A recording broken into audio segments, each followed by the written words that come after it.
আসসালামু আলাইকুম। এই ভিডিওতে আমরা কথা বলব খুবই পপুলার এবং কম্পারেটিভলি ইজিয়ার একটা সাবজেক্ট নিয়ে। আপনারা নিশ্চয়ই স্ক্রিনে দেখতে পাচ্ছেন আমরা আসলে স্মার্টফোনের কথা বলছি। তো স্মার্টফোন আসলে এই সেন্সে কম্পারেটিভলি ইজিয়ার যে আমরা আসলে সবাই কম বেশি এখন স্মার্টফোন ইউজ করে অভ্যস্ত। সুতরাং এর ফিচার সম্পর্কে বা এর কার্যক্রম, এর অ্যাপস মানে মোটামুটি সব বিষয়ে আমরা কম বেশি অবগত রয়েছি যারা স্মার্টফোন ইউজার রয়েছে।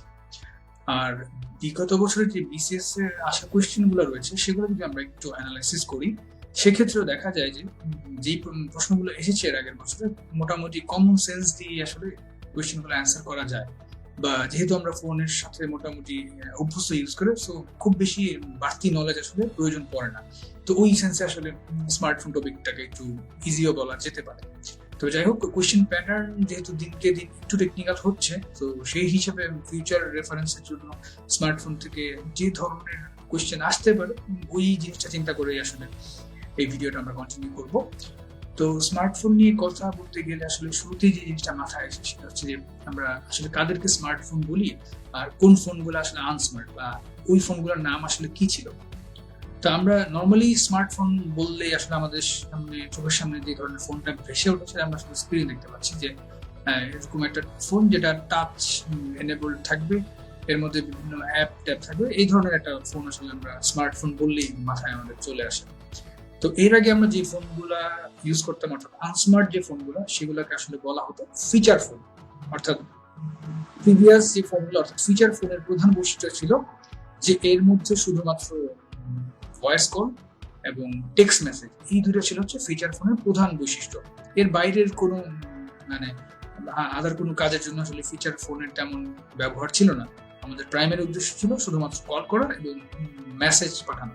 তো এই ফিচার ফোনের সাথে মানে ডে বাই ডে বিভিন্ন টেকনোলজি অ্যাড করার ফলে, যেমন ইন্টারনেটের ব্যবহার, বিভিন্ন কাস্টমাইজ সফটওয়্যারের ব্যবহার, মাল্টিমিডিয়ার ব্যবহার অর্থাৎ ক্যামেরা, তারপর হচ্ছে গেমিং ইত্যাদি নতুন নতুন সফটওয়্যার বা সুযোগ সুবিধা যখন অ্যাড হতে শুরু করলো, তো অ্যাড হওয়ার পরে যেই ফোনগুলো আমরা বাজারে পাওয়া শুরু করলাম সেগুলোকে আমরা আসলে বলছি স্মার্টফোন।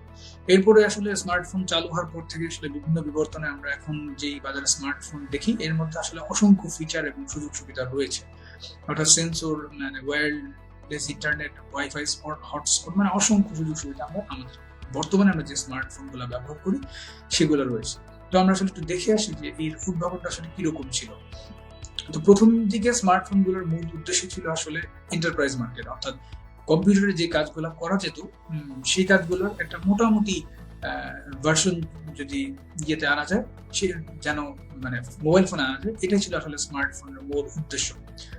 পার্সোনাল ডিজিটাল অ্যাসিস্ট্যান্ট বা পিডিএ এর কথা আমাদের অনেকে হয়তো মনে থাকতে পারে, যে পিডিএ যেটা ছিল সেটা আসলে ছিল আমাদের প্রথমকার দিকে স্মার্টফোন। ওই পিডিএ ছিল অনেকটা মানে একটু বড় সাইজের স্মার্টফোন। পিডিএ মানে কি, পার্সোনাল ডিজিটাল অ্যাসিস্ট্যান্ট।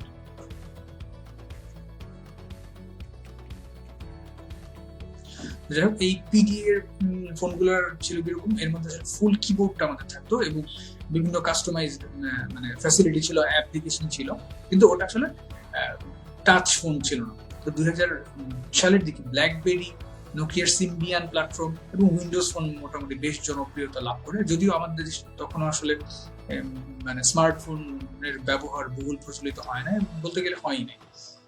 স্মার্টফোনের যেই মানে ভিগোরাস আবির্ভাব আমাদের ডে টু ডে লাইফে বা মানুষের মানে ওয়ার্ল্ডে যে স্মার্টফোনের পপুলারিটি, এটা মূলত তৈরি হয় 2007 সালে আইফোন মুক্তির পর থেকে।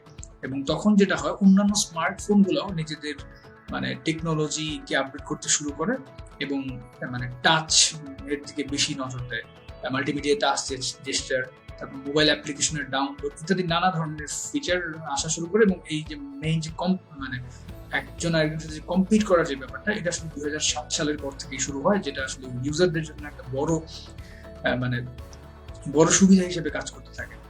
তো 2011-12 সাল পর্যন্ত মোটামুটি তবুও ফিচার ফোনই কম্পারেটিভলি বেশি পপুলার ছিল বা বেশি ইউজ ছিল, কিন্তু 2013 সাল থেকে দেখা যায় যে স্মার্টফোনের জনপ্রিয়তা আসলে ফিচার ফোন থেকে বাড়তে থাকে। অর্থাৎ এরপর থেকেই মূলত ফিচার ফোনের ডাউনগ্রেড হওয়া শুরু হয় এবং নোকিয়ার যেই ফল বলা হয়ে থাকে। নোকিয়ার ফল আসলে ওই সময়টা থেকে শুরু হয়। তখন আসলে ধীরে ধীরে স্মার্টফোনের বাজার পুরো যে মোবাইল মার্কেট সেটাকে দখল করে নেয়। তো আইবিএম সাইমন ছিল প্রথম স্মার্টফোন। এটা আসলে আমরা স্ক্রিনে একটা ছবি দেখতে পাচ্ছি আইবিএম সাইমনের।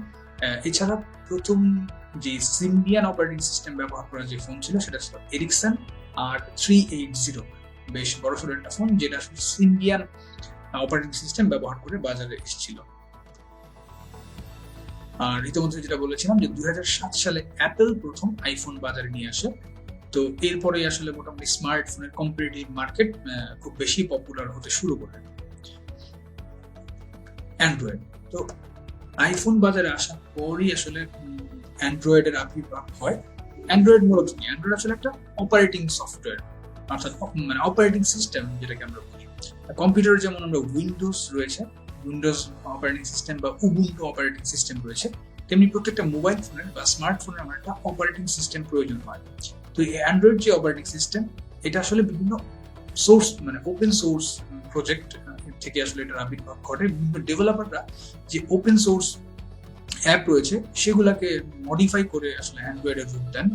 তো এই অ্যান্ড্রয়েড মানে বিভিন্ন প্রকারের মডিফিকেশন পসিবল, অর্থাৎ যে ওপেন সোর্স প্রোগ্রাম সফটওয়্যারগুলো রয়েছে ওগুলাকে ডেভেলপাররা নিজেদের মতো করে কাস্টমাইজ করতে পারেন। তো এর ফলে দেখা যায় যে এই যে অ্যাপটা মানে অ্যান্ড্রয়েড ভার্সনটা মানে খুবই পপুলার হতে শুরু করে। 23 সেপ্টেম্বর 2008 সালে আসলে অ্যান্ড্রয়েডের কমার্শিয়াল লঞ্চিংটা হয়। এই কমার্শিয়াল লঞ্চিং এর পরপরই থেকে কিন্তু অ্যান্ড্রয়েডের যে পপুলারিটি ছিল সমগ্র ওয়ার্ল্ডে বা আমাদের যে স্মার্টফোনের যে ওয়ার্ল্ড সেখানে এটার পপুলারিটি কিন্তু আরো বেড়ে যায়।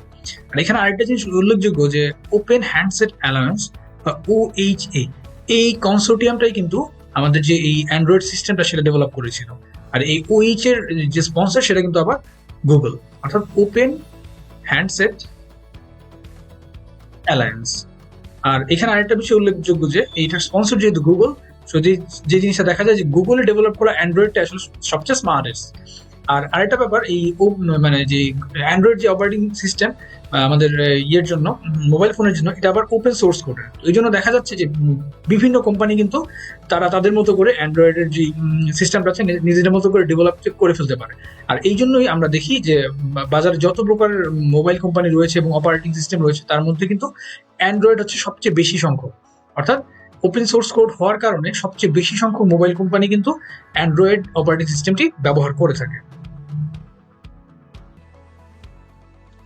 অ্যান্ড্রয়েড প্ল্যাটফর্মে আসলে অসংখ্য সুবিধা রয়েছে যার কারণেই আসলে এই মার্কেট ধীরে ধীরে এত বড় হয়ে যাচ্ছে। তো প্ল্যাটফর্মের যে সুবিধাগুলো রয়েছে তার মধ্যে খুবই ইম্পর্টেন্ট একটা হলো এটা আসলে বিনামূল্যে ডাউনলোড করা যায় অ্যান্ড্রয়েড ডেভেলপমেন্ট টুলগুলো। আর গুগল অল্প সংখ্যক ফ্রি নিয়ে থাকে যেটা আসলে খুবই নেগলিজিবল, যে কারণে অ্যান্ড্রয়েড প্ল্যাটফর্মটা আসলে এত জনপ্রিয়। আর যেটা আগেই বললাম যেটা আসলে ওপেন সোর্স প্ল্যাটফর্ম, এটা আসলে লিনাক্স কার্নেল এবং বিভিন্ন আদার ওপেন সোর্স লাইব্রেরির উপর ভিত্তি করে ডেভেলপ করা, যে কারণে যে কোনো ডেভেলপার চাইলেই আসলে এটা ব্যবহার করতে পারছেন। এই জন্য আসলে এই অ্যান্ড্রয়েডের পপুলারিটিও বেশি। আর এর মধ্যে কিছু সীমাবদ্ধতা রয়েছে, কিন্তু তারপরও দেখা যায় যে ডিস্ট্রিবিউশন চ্যানেলের কারণে অ্যান্ড্রয়েড অ্যাপ্লিকেশন আসলে অ্যান্ড্রয়েড বাজারে অনেক বেশি সংখ্যক রয়েছে। আর অ্যান্ড্রয়েড চালিত হার্ডওয়্যার অর্থাৎ বিভিন্ন ফোন, তারপর ট্যাবলেট, মানে স্পেশালি টাচ ফোন যেগুলো অ্যান্ড্রয়েড যে আমার অপারেটিং সিস্টেম এটার প্রধান বৈশিষ্ট্য হবে এটা হচ্ছে টাচ ডিভাইসগুলোর জন্য প্রযোজ্য, অর্থাৎ ট্যাবলেট, তারপর টাচ ল্যাপটপ বলতে পারেন, অথবা আমাদের যে মোবাইল ফোনগুলো রয়েছে যেটা অ্যান্ড্রয়েডের সবচেয়ে বড় ইউজার। এই ডিভাইসগুলো আসলে অ্যান্ড্রয়েড চালিত হওয়ায় এর মানে পপুলারিটিও আসলে অনেক বাড়তে শুরু করেছে। শুধুমাত্র এরকম ডিভাইসগুলো না, আনকনভেনশনাল ডিভাইস যেগুলো অর্থাৎ বিভিন্ন কাস্টমাইজ ডিভাইস আমরা বলতে পারি, এই কাস্টমাইজ ডিভাইস বিভিন্ন অফিসের জন্য, বিভিন্ন দোকানের আউটলেটের জন্য তারাও কিন্তু বিভিন্ন অ্যান্ড্রয়েড অপারেটিং সিস্টেম ব্যবহার করে থাকে। এটা আসলে ম্যাস পিপল ব্যবহার করে না, বিভিন্ন কোম্পানি, বড় কোম্পানি যারা রয়েছে তারা কাস্টমাইজ করে ওই ডিভাইসগুলো আসলে চালিয়ে থাকে। তো ওখানেও আসলে অ্যান্ড্রয়েড প্ল্যাটফর্মের অনেক অ্যাপ রয়েছে। তো অ্যান্ড্রয়েডের সবচেয়ে বড় যে কম্পিটিটর, যদিও অ্যান্ড্রয়েড বাজারে আগে এসেছে, সেটা হচ্ছে কি আমাদের iOS। হ্যাঁ, iOS হলো একই রকম একটা অপারেটিং সিস্টেম, তবে এটা ওপেন সোর্স না, অর্থাৎ যে কেউ চাইলেই সেটা নিয়ে ডেভেলপ করতে পারে না। iOS ডেভেলপ করেছে হচ্ছে অ্যাপল ইনকর্পোরেটেড, শুধুমাত্র অ্যাপল যে ডিভাইসগুলো রয়েছে সেগুলো আসলে iOS ব্যবহার করতে পারে। অর্থাৎ আমাদের যে অ্যাপলের যে ইনকর্পোরেট এর জন্য বলা হচ্ছে, কারণ শুধুমাত্র iOS মানে অ্যাপলের যে ডিভাইসগুলো রয়েছে তারাই আসলে এই অপারেটিং সিস্টেম ব্যবহার করতে পারে, যেমন ম্যাকবুক, তারপরে হচ্ছে গিয়ে আইপ্যাড মিনি, তারপরে আইপড, এই ধরনের যে ডিভাইসগুলো রয়েছে এগুলো আসলে অ্যাপল অপারেটিং iOS অপারেটিং সিস্টেমটা ব্যবহার করে থাকে। আর টোটাল আমাদের অ্যান্ড্রয়েডের পর সবচেয়ে বহুল ব্যবহৃত অপারেটিং সিস্টেম, যা টোটাল মার্কেটের 18% শেয়ার আসলে দখল করে রেখেছে iOS। আর 2007 সালে প্রথম iOS ভার্সন আছে, বাট প্রতি বছরে মোটামুটি একটা আপডেট অ্যাপল করে থাকে, একটা iOS আপডেট দিয়ে থাকে। iOS 14ও ক্রস করে গেছে, মানে প্রত্যেক বছরে মোটামুটি একটা আপডেট iOS নিয়ে আসে, যেটা আসলে ইউজাররা তাদের ফোন থেকে আপডেট করতে পারে। তো আমরা স্টিভ জবস এর নাম অবশ্যই শুনেছি। 2005 সালে স্টিভ জবস আইফোন নির্মাণে আসলে উদ্যোগ নেন। তো আইফোনের সাথে অপারেটিং সিস্টেমটি 2007 সালের 9 জানুয়ারি ম্যাকওয়ার্ল্ড কনফারেন্স এবং এক্সপোতে উপস্থাপন করা হয়, এবং অপারেটিং সিস্টেমটি ওই বছরে আসলে জুন মাসে বাজারে ছাড়া হয়। অর্থাৎ 2007 সালের জুন মাসে অ্যাপলের যেই iOS অর্থাৎ অপারেটিং সিস্টেম সেটা বাজারে প্রথমবারের মতো ছাড়া হয়।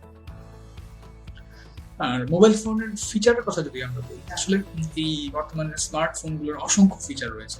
তো এই ফিচারগুলোর মধ্যে সবচেয়ে প্রথমে আমরা তখন যেটা আলোচনা করছিলাম সেটা হচ্ছে অপারেটিং সিস্টেম। অপারেটিং সিস্টেম সবচেয়ে পপুলার কি, আমরা এখানে আসলে দেখতে পাচ্ছি যে সবচেয়ে পপুলার যেই অপারেটিং সিস্টেম রয়েছে সেটা হচ্ছে কি অ্যান্ড্রয়েডের পাশাপাশি আরো কিছু অপারেটিং সিস্টেম রয়েছে। iOS এর কথা আমরা আলোচনা করলাম। অ্যান্ড্রয়েড iOS ওয়ার্ল্ডের সবচেয়ে পপুলার অপারেটিং সিস্টেম স্মার্টফোনের ক্ষেত্রে। এছাড়াও মাইক্রোসফট উইন্ডোজ, এটাও আসলে একটা মোটামুটি পপুলার একটা অপারেটিং সিস্টেম। নোকিয়ার কিছু ফোন আসলে এই অপারেটিং সিস্টেম ব্যবহার করে। এছাড়াও আরো অপারেটিং সিস্টেম রয়েছে, যেমন ফুস্টিয়া, লাইট ওএস, পিওর ওএস। এগুলো আমাদের দেশে বা ওয়ার্ল্ডেও খুব বেশি পপুলার না হলেও বাজারে এদের এক্সিস্টেন্স আসলে রয়েছে এই অপারেটিং সিস্টেমগুলোর। আচ্ছা, আমরা যে একটা প্রিভিয়াস ইয়ার প্রশ্নকে অ্যানালাইসিস করি, অর্থাৎ বিসিএস এর আগের বছর এসছে এমন প্রশ্ন। দেখেন বলা হচ্ছে কি, নিচের কোন অপারেটিং সিস্টেমটি ওপেন সোর্স প্ল্যাটফর্ম। অর্থাৎ আমরা যেটা বলছিলাম যে শুধুমাত্র অ্যান্ড্রয়েডের পপুলারিটি নিয়ে যখন বলছিলাম যে অ্যান্ড্রয়েডের যেই অপারেটিং সিস্টেম এটা আসলে ওপেন সোর্স প্ল্যাটফর্ম। সো এটার কারেক্ট অ্যান্সার অবশ্যই অ্যান্ড্রয়েড। আর iOS নিয়ে আমরা কথা বলেছি, iOS এর অপারেটিং সিস্টেম ওপেন সোর্স নয়, সো এটা তো অবশ্যই অ্যান্সার নয়। উইন্ডোজ ফোনেরও ওপেন সোর্স নয়, সিম্বিয়ানেরও নয়। সেক্ষেত্রে আমাদের কারেক্ট অ্যান্সার আসলে অবভিয়াস। আমরা অ্যান্ড্রয়েড সম্পর্কে একটু জানলে অ্যান্ড্রয়েডের প্রধান যে স্পেশালিটি সেটা হচ্ছে ওপেন সোর্স। সো এই কোয়েশ্চেনের অ্যান্সার করা আসলে খুব বেশি কঠিন হবে না। তো এটা ছিল হচ্ছে বিসিএস এর একটা প্রশ্ন। বর্তমান সময়ের মোবাইল ফোনগুলোর ফিচারগুলোর মধ্যে অন্যতম পপুলার একটা ফিচার হলো ইন্টারনেট। অর্থাৎ স্মার্টফোনগুলো বর্তমানে যে এত পপুলার, এই পপুলারিটির পিছনে কিন্তু ইন্টারনেটের মানে ক্রেডিট অনেকাংশে। কেননা এই ইন্টারনেটের ব্যবহার সুবিধাগুলো স্মার্টফোন আসার মাধ্যমে কিন্তু ওয়ার্ল্ড ওয়াইড এর পপুলারিটি অনেক বেশি বেড়েছে। তো এই ইন্টারনেটের যে প্রযুক্তি, এটা আসলে আমরা এখানে ডায়াগ্রামে তিনটা জিনিস দেখতে পাচ্ছি। একটা হচ্ছে কি 2G, একটা হচ্ছে 3G, আর একটা হচ্ছে 4G। তো এই 2G, 3G, 4G মানে আসলে কি, এইটা যদি আমরা ফুল ফর্মের দিকে তাকাই, 2G মানে হচ্ছে কি সেকেন্ড জেনারেশন। সো স্বাভাবিকভাবেই আমাদের 3G মানে হবে হচ্ছে গিয়ে থার্ড জেনারেশন, আর 4G মানে হবে হচ্ছে গিয়ে ফোর্থ জেনারেশন। আর আমরা হয়তো শুনে থাকবো যে অনেক দেশে 5G ইতিমধ্যে চালু হয়ে গিয়েছে। সো আমাদের দেশে হয়তো আমরা শীঘ্রই দেখতে পাবো যে 5Gও চলে এসছে। এখন এই জিনিসটা আসলে বেসিক্যালি কি মিন করতেছে, আমরা যদি একদম ব্রডলি চিন্তা করি, তাহলে এই 2G, 3G, 4G basic difference হচ্ছে কি ইন্টারনেট স্পিড। অর্থাৎ সেকেন্ড জেনারেশনের যে স্পিডটা ছিল তা থেকে থার্ড জেনারেশনের স্পিড বেশি, থার্ড থেকে ফোর্থটা বেশি, আর ফিফথ জেনারেশনের স্পিড আরো বেশি। তো এই যে সেকেন্ড জেনারেশনের যখন অর্থাৎ ইন্টারনেট যখন প্রথমবার মোবাইল ফোনে চালু হয়, তখন কিন্তু আমরা যদি মোবাইল স্ক্রিন একটা জিনিস আমরা খেয়াল করে থাকবো হয়তো, যে এজ লেখাটা থাকতো। তো এই এজ এর ফুল ফর্মটা কি, enhanced data rate for GSM evolution.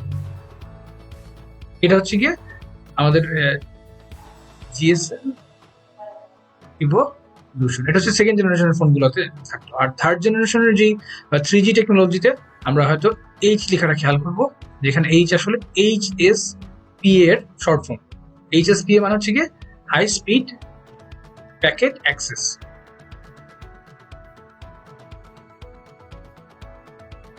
আর লাস্টে যে টেকনোলজিটা আসছে সেটা হচ্ছে 4G বা ফোর্থ জেনারেশন। এইটার ক্ষেত্রে আমরা সাধারণত মোবাইল LTE বা লং টার্ম ইভলিউশন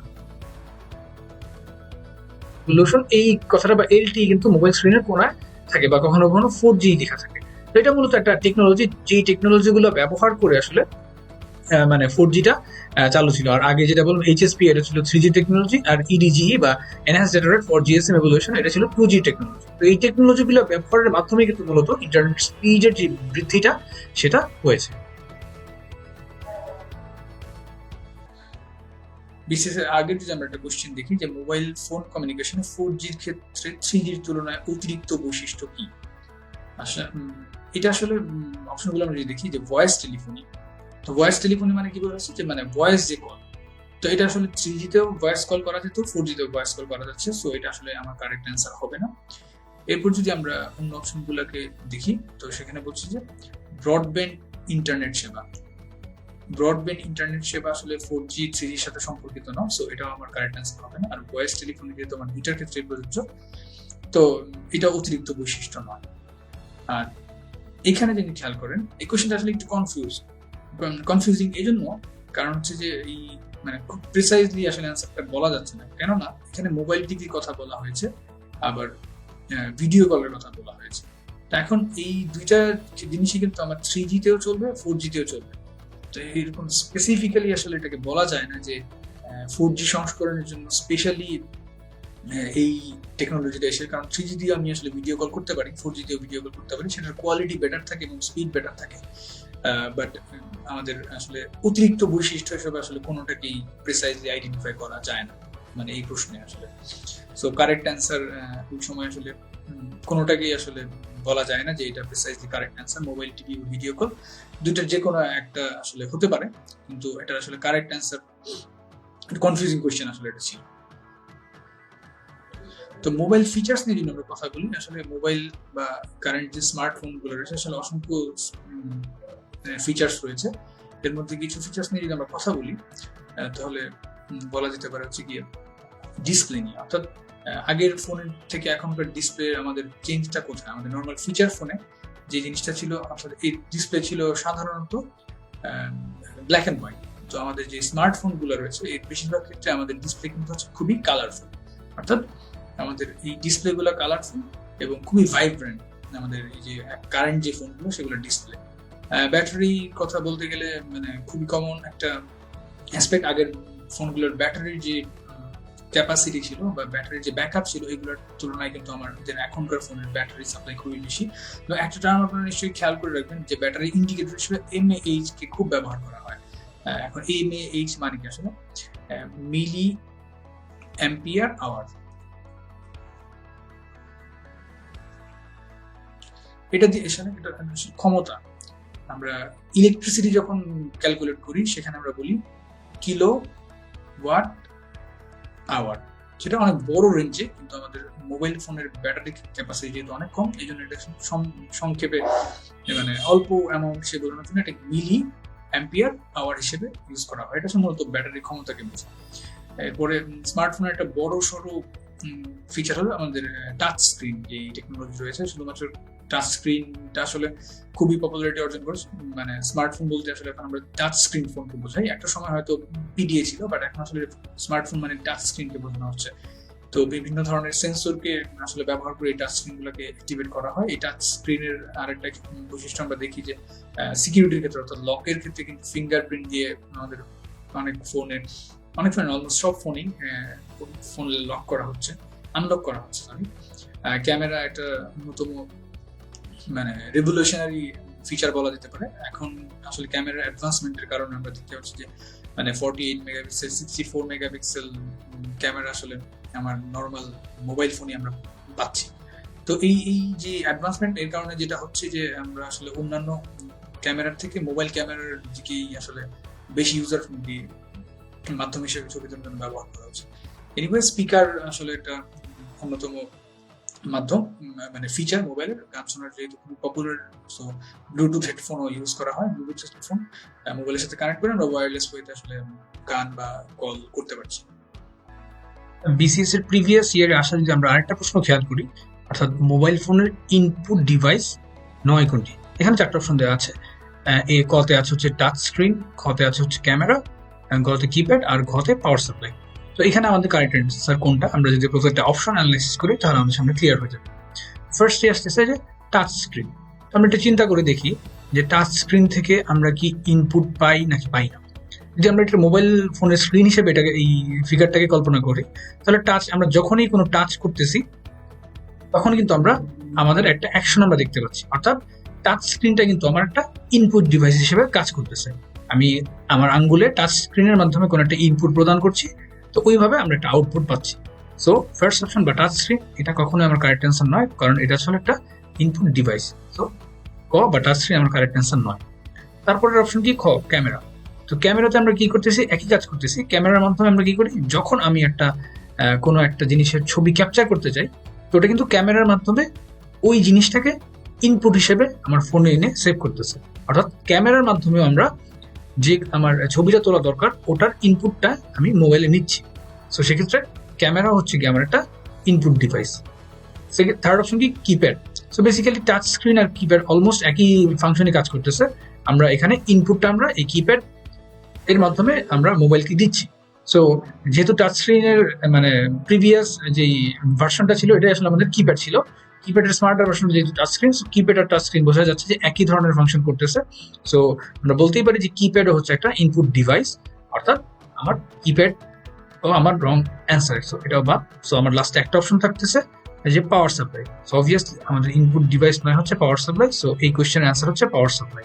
আর জিনিসটা কিভাবে দেখেন, চিন্তা করতে যে পাওয়ার সাপ্লাইটা আমার ফোনে কিন্তু ইনস্টল করা আছে ব্যাটারি এবং বা পাওয়ার সাপ্লাই, এই পাওয়ার সাপ্লাইটার থেকে আউটপুটটা বা যে পাওয়ার বা ইলেকট্রিসিটি এই আউটপুটটা নিয়ে কিন্তু আমার ফোনটা চলমান রয়েছে, অর্থাৎ এখান থেকে আমি আউটপুটটা পাচ্ছি।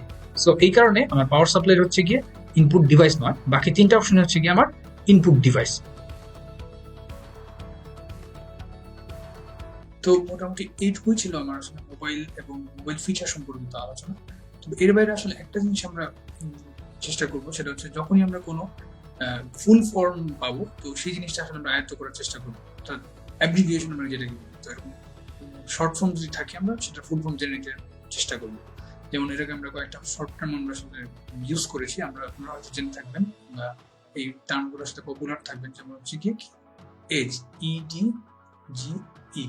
তাহলে এর ফুল ফর্মটা আসলে কি আমরা জানি, সেটা হচ্ছে এনহ্যান্সড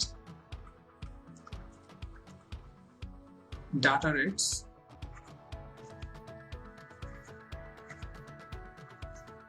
ফর GSM অ্যাপ্লিকেশন।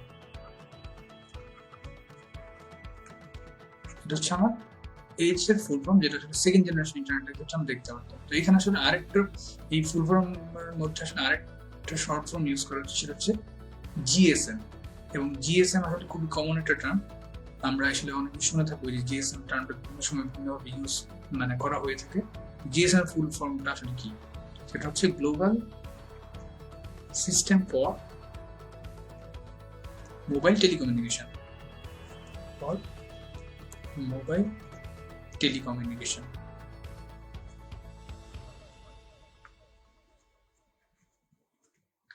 আরেকটা টার্ম আমরা ব্যবহার করেছিলাম, সেটা হচ্ছে কি এইচ, অর্থাৎ ফোর্থ জেনারেশন ইন্টারনেটে এইচ ইউজ করা হয়। এইচ আসলে HSP এর ফুল ফর্ম, HSP এর শর্ট ফর্ম। HSP এর যেটা হয় হাই স্পিড প্যাকেট অ্যাক্সেস। এটা হচ্ছে আমার এইচ HSP এর যে শর্ট ফর্ম অ্যাব্রিভিয়েশন সেটা। এছাড়াও আরেকটা টার্ম আমার ক্ষেত্রে মনে পড়ছে যে CDMA হ্যান্ডসেট। এটার কথা আপনারা হয়তো শুনে থাকবেন যে স্পেশালি সিটি সেলের যে সেটগুলো রয়েছে সেগুলোকে বলা হয় CDMA হ্যান্ডসেট। তো এই CDMA হ্যান্ডসেটের বৈশিষ্ট্য কি ছিল, যে অন্য কোম্পানির সিম আসলে তারা সাপোর্ট করতো না। তো এই CDMA এর ফুল ফর্মটা কি ছিল, CDMA অর্থাৎ code division multiple access. Code division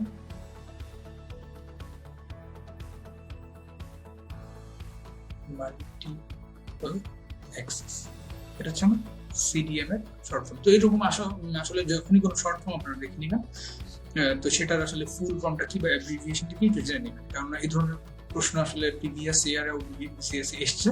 so এইরকম টেকনোলজি রিলেটেড কোনো শর্ট ফর্ম যদি আপনারা পান এটা অবশ্যই আপনারা ক্লিয়ার হয়ে নেবেন। এতে করে যেটা হবে ফিউচার কোনো কোয়েশ্চেনে বা বিসিএস এর কোশ্চেন বা অন্যান্য কোনো কম্পিটিটিভ এক্সামে আসলে সেটা সাপোর্টিং স্টাফ হিসেবে কাজে লাগে। তো তো আশা করি আপনারা সবাই এই ভিডিওর বিষয়বস্তুগুলো কমপ্লিট বুঝতে পারছেন। ধন্যবাদ সবাইকে। আসসালামু আলাইকুম।